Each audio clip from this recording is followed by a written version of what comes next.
અત્યારના આધુનિક સમયમાં માણસ ચિંતાથી અને પૈસાના અભાવથી અથવા તો પૈસા હોય તો ઘરમાં ટકતા નથી. અચાનક ઘરમાં બીમારી આવી, ધંધામાં બરકત ન થવી, આવી ઘણી બધી સમસ્યાઓથી ખૂબ જ પરેશાન હોય છે.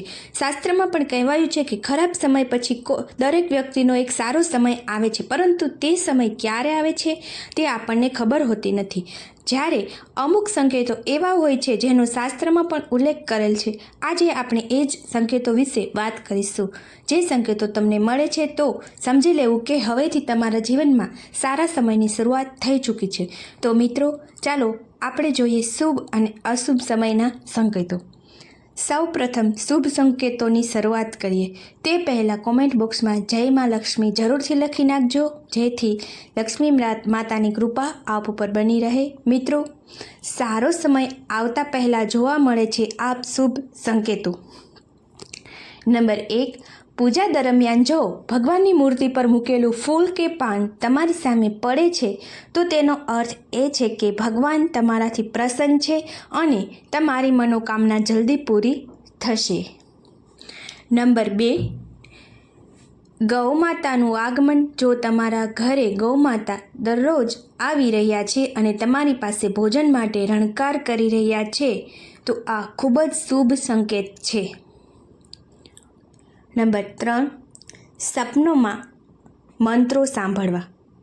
જો તમે સપનામાં મંત્રો સાંભળો છો જેમ કે રામ રામ તો આ ખૂબ જ શુભ માનવામાં આવે છે. જો ઓમ મંત્ર સંભળાય તો તે પણ સકારાત્મક વાત છે. સપનામાં મંત્ર, ઘંટડી અને શંખનો અવાજ સાંભળવો ખૂબ જ શુભ સંકેત માનવામાં આવે છે. નંબર 4, ઘરમાં બાળકો હોવા. કહેવાય છે કે બાળકમાં ભગવાનનો વાસ હોય છે. જો નાના બાળકો તમને જોયા પછી અચાનક જ દાંત કાઢે છે અથવા તો તમને કાંઈ સકારાત્મક વાત કહે છે તો આ વાતનો સંકેત છે કે તમારા જીવનમાં સકારાત્મક વસ્તુઓ બનવા જઈ રહી છે. નંબર 5, બ્રહ્મ મુહૂર્તમાં ઊંઘ ઉડી જવી. એવા ઘણા લોકો છે કે જેમની નિયમિત રૂપથી જાગતા પહેલાં આંખો ખુલી જાય છે. જો તમારી ઊંઘ બ્રહ્મ મુહૂર્તમાં ઉડી જાય છે એટલે કે સવારે 3 વાગ્યાથી 5 વાગ્યાની વચ્ચે તમે જાગો છો તો તમારા જીવનમાં મોટો ફેરફાર થવાનો છે. તેનો અર્થ એ છે કે તમને જીવનમાં યોગ્ય રાહ મળવાની છે. નંબર 6, શરીરના અંગોનું ધ્રુજવું. પુરુષના જમણા અંગોનું ધ્રુજવું ખૂબ જ શુભ માનવામાં આવે છે. પછી તે જમણી આંખ હોય કે જમણો હાથ, આ એક શુભ સંકેત છે. તેનાથી ઊંધું સ્ત્રીઓમાં ડાબું અંગ ધ્રુજતું હોય તો તે સારો સંકેત છે. એટલે કે સ્ત્રીનામાં ડાબા હાથનું ધ્રુજવું એ ખૂબ જ શુભ સંકેત માનવામાં આવે છે. પુરુષમાં જમણા હાથનું ધ્રુજવું શુભ સંકેત માનવામાં આવે છે. નંબર 7, જો તમે ઘણા દિવસોથી ઘરની બહાર મહાલક્ષ્મીનું વાહન ઘુવડ જોઈ રહ્યા છો તો માની લો કે તમારા ઘરમાં લક્ષ્મીનું આગમન થવાનું છે અને તમને જલ્દી જ અપાર ધન પ્રાપ્ત થશે. જો તમે કોઈ કામ માટે ક્યારે બહાર જઈ રહ્યા છો અને રસ્તામાં તમે કોઈ કૂતરાને તેના મોંમાં શાકાહારી વસ્તુ અથવા તો રોટલી લઈને જતો જોશો તો તે સૂચવે છે કે તમને ક્યાંયથી ધન લાભ થવાનો છે. નંબર 8, અંદરથી અચાનક ખુશી થવી.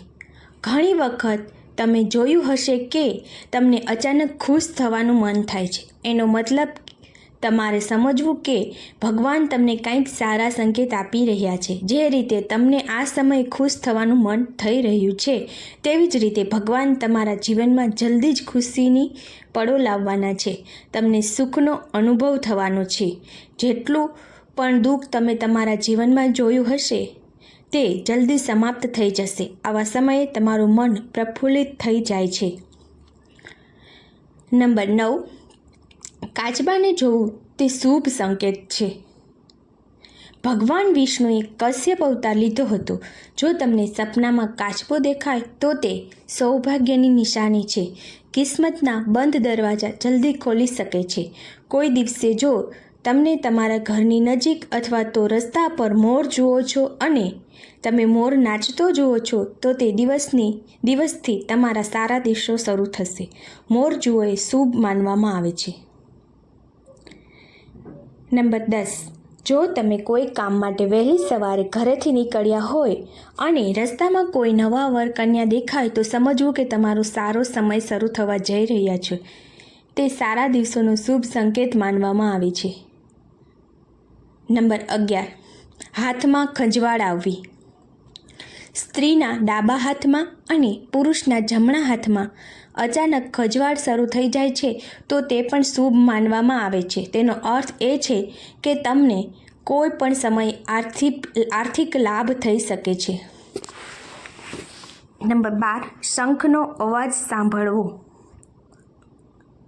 જો વહેલી સવારે શંખનો અવાજ સંભળાય છે તો તે ખૂબ જ શુભ માનવામાં આવે છે. સવારે શંખનો અવાજ સાંભળવાનો મતલબ એ થાય છે કે તમારું ભાગ્ય ખુલવાનું થયું છે. નંબર 13, જો તમે યાત્રા કરી રહ્યા હોય અને તે દરમિયાન તમને સાપ અને વાંદરો દેખાય છે તો તે ખૂબ જ શુભ માનવામાં આવવાનો શુભ સંકેત છે. શુભ સમય આવવાનો તમારે સંકેત આપે છે. તમારા જીવનની આર્થિક તંગી દૂર થવા જઈ રહી છે. જો તમે રાત્રે આકાશમાં તારાઓ ખરતા જુઓ છો તો તરત જ કોઈ ઈચ્છા વ્યક્ત કરો અને માન્યતાઓ અનુસાર તે ઈચ્છા 30 દિવસમાં પૂરી થઈ શકે છે. આ એક ખૂબ જ શુભ સંકેત પણ માનવામાં આવે છે. નંબર 14, સાવરણીને જોવી. સાવરણીને દેવી લક્ષ્મીનું પ્રતીક માનવામાં આવે છે. જો તમે કોઈ કામ માટે બહાર જઈ રહ્યા છો અને કોઈને રસ્તો સાફ કરતા જુઓ છો તો સમજવું કે દેવી લક્ષ્મી તમારા પર કૃપા કરી રહ્યા છે.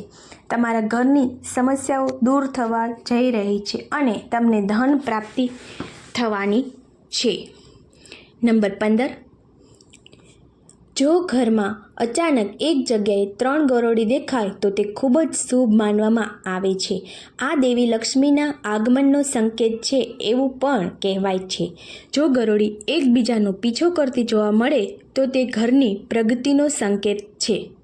નંબર 16, સમૂહમાં કાળી કીડીઓ જોવી. જો તમને અચાનક તમારા ઘરના દરવાજે અથવા તો અન્ય કોઈ જગ્યાએ સમૂહમાં કાળી કીડીઓ દેખાય છે તો તે સ્પષ્ટ સંકેત છે કે દેવી લક્ષ્મીની કૃપા તમારા પર બની રહેવાની છે અને તમારું કોઈ પણ અટકેલું કામ સંપન્ન થવાનું છે. આવી સ્થિતિમાં તે કાળી કીડીને નમસ્કાર કરો અને તેમને લોટમાં ખાંડ ભેળવી આપો.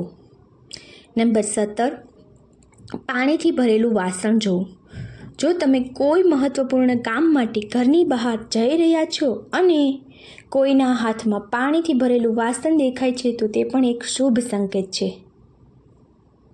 નંબર 18, ઘરની છત પર કોયલનો અવાજ એ પણ એક શુભ સંકેત છે. જો આવું થાય તો તમારી સંપત્તિમાં વધારો થઈ શકે છે. જો તમને તમારા સપનામાં અથવા તો રસ્તા પર સોનેરી સાપ દેખાય છે તો તમારા સારા દિવસો શરૂ થવાના છે અને ભાગ્ય મજબૂત થવાની નિશાની માનવામાં આવે છે. જે દિવસે તમે સવારે ઉઠો છો અને સૌથી પહેલાં દહીં કે દૂધ જુઓ છો તો સૌભાગ્યની નિશાની છે. નંબર 19, જો તમારા ઘરના મુખ્ય દરવાજે હાથી તેની સૂંઢ ઊંચી કરીને ઊભો હોય તો તમારે સમજી લેવું કે તમારા ઘર પર દેવી લક્ષ્મીનું આગમન થવાનું છે. તમારા પરિવારની સુખ અને સમૃદ્ધિમાં વધારો થવાનો છે. હાથીને ભગવાન ગણેશજીનું પ્રતીક માનવામાં આવે છે. નંબર 20, જ્યારે પણ તમે તમારા ઘરની સામે આંકડાનો છોડ ઉગતા જુઓ તો સમજી લો કે સારો સમય આવવાનો છે. આ સંકેત ખૂબ જ શુભ માનવામાં આવે છે. જો તમને રસ્તા પર ચાલતી વખતે કોઈ સિક્કો પડેલો જોવા મળે છે તો સમજી લેવું કે ઉધાર આપેલા પૈસા જલ્દી પાછા મળી જશે. નંબર 21, જો તમે તમારી આસપાસ રંગબેરંગી પતંગિયા જુઓ છો તો તેનો અર્થ એ છે કે તમારા જીવનમાં ખુશીઓ આવવાની છે. ઘરની બહાર નીકળતી વખતે લીલા શાકભાજી, લીલું ઘાસ, સફેદ કબૂતર વગેરે પણ જોવા પણ શુભ છે. નંબર 22, જો તમારા ઘરમાં પશુ પક્ષીઓ માળો બનાવી રહ્યા હોય તો તે પણ ખૂબ જ શુભ સંકેત છે. આ સિવાય જો તમારા ઘરની આસપાસ પક્ષીઓનો કિલકિલાટ દિન પ્રતિદિન વધી રહ્યો છે તો આ નિશાની પણ ખૂબ જ જલ્દી જીવનમાં સકારાત્મક પરિવર્તન લાવવાની છે. દરેક વ્યક્તિના જીવનમાં સારો અને ખરાબ સમય પણ આવે છે. ઘણી વખત ખરાબ સમય આવે તે પહેલાં જ આપણને અહેસાસ થવા લાગે છે કે કંઈક અનહોની થવાની છે. જો કે પરંપરાગત વિશ્વાસના આધારે જાણી શકે છે કે ખરાબ સમય ક્યારે આવવાનો છે. કેટલાક એવા સંકેતો છે કે જેના દ્વારા જાણી શકાય છે કે ખરાબ સમય આવવાનો છે. ચાલો તો જાણીએ આ સંકેતો વિશે, અને તે જાણીને તમારે પહેલેથી જ સાવધાન થઈ જવું જોઈએ. તો નંબર 1, તુલસીનો છોડ સુકાઈ જવો. જો આંગણામાં રહેલો તુલસીનો છોડ અચાનક સુકાઈ જવા લાગે તો સમજી લેવું કે ખરાબ સમય આવવાનો છે કે આ દુર્દશાનો સંકેત છે. નંબર 2, બિલાડીનું રોવું. જો તમારા ઘરની અંદર કે આસપાસ કોઈ બિલાડી જોરથી રડવા લાગે છે તો તે તમારા ખરાબ દિવસોનો સંકેત માનવામાં આવે છે. એવું માનવામાં આવે છે કે બિલાડી આગામી ઘટનાઓ અગાઉથી જ જાણે છે. જો તમે બિલાડીને રડતી અથવા તો ચીસો પાડતી જુઓ છો તો તેનો અર્થ એ છે કે કોઈ દુર્ઘટના થવાની છે. નંબર 3, કાચનું તૂટવો. જો ઘરમાં કાચનું વાસણ કે અરીસો વારંવાર તૂટે છે તો તે ખરાબ સમયનો સંકેત છે. નંબર 4, પૂજાની થાળી પૂજા કરતી વખતે કે પૂજા કરવા જતી વખતે રસ્તામાં અચાનક પડી જાય તો એવું માનવામાં આવે છે કે ખરાબ સમય આવવાનો છે. જ્યોતિષશાસ્ત્ર અનુસાર આ સંકેત આવનાર ખરાબ સમયનો સંકેત છે. જો તમારી સાથે આવું થાય છે તો તમારે તરત જ દેવી દેવતાઓ પાસેથી માફી માંગવી જોઈએ. નંબર 5, હાડકાંનું નીકળવું. ઘરની આસપાસ ખોદતી વખતે હાડકાં મળી આવે તો તે જમીનની અશુભતાની નિશાની છે. નંબર 6, કૂતરાનું રોવું. જો ઘરના મુખ્ય દરવાજા તરફ મુખ રાખીને કૂતરું રડે છે તો તેનો એ અર્થ છે કે સંબંધિત ઘરમાં કોઈ સમસ્યા ઊભી થવાની છે અથવા તો કોઈના મૃત્યુનો સંકેત પણ હોઈ શકે છે. નંબર 7, કાળા ઉંદરોની વધતી સંખ્યા. જો કાળા ઉંદરો અચાનક ઘરમાં મોટી સંખ્યામાં આવવા લાગે છે અને તેમની સંખ્યા સતત વધી રહી હોય તો તે સૂચવે છે કે નજીકના ભવિષ્યમાં કોઈ આફત આવવાની છે. નંબર 8, ઈજાગ્રસ્ત પક્ષી. જો કોઈ પક્ષી ઈજાગ્રસ્ત થઈને તમારા ઘરના આંગણામાં પડે છે તો તે ભવિષ્યમાં અકસ્માતનો સંકેત છે. નંબર 9, સોનાની વસ્તુ ખોવાઈ જવી. આપણા હંમેશા વડીલો પાસેથી સાંભળતા આવ્યા છીએ કે સોનું પડવું અશુભ માનવામાં આવે છે કારણ કે તેમાંથી બનેલું સોનું અને આભૂષણો ઘરમાં સમૃદ્ધિ લાવે છે. આવી સ્થિતિમાં જો સોનું ખોવાઈ જાય તો ઘરમાં નકારાત્મક ઉર્જાનો પ્રભાવ વધે છે. ખરાબ સંકેતો આવે ત્યારે આ ઉપાય કરવા. તમારે વધારે નકારાત્મક રહેવાની જરૂર નથી. જ્યારે આવા સંકેતો દેખાય ત્યારે નારાયણ કવચનો પાઠ કરવો અને નિયમિત રીતે ગાયને રોટલી આપવાનું શરૂ કરો. આમ કરવાથી તમને ઘણી હદ સુધી ફાયદો થઈ શકે છે. મિત્રો, જો તમને આ માહિતી અને આ વિડીયો પસંદ આવ્યો હોય તો અમારી આ ચેનલને સબસ્ક્રાઈબ કરવાનું ભૂલશો નહીં અને આ વિડીયોને તમારા મિત્રો સુધી પહોંચાડવા શેર કરવાનું ભૂલશો નહીં. એકવાર કોમેન્ટમાં જય માં લક્ષ્મી લખવાનું ભૂલશો નહીં, જેથી આપના પરિવાર ઉપર લક્ષ્મી માતાની કૃપા બની રહે. જય શ્રી કૃષ્ણ.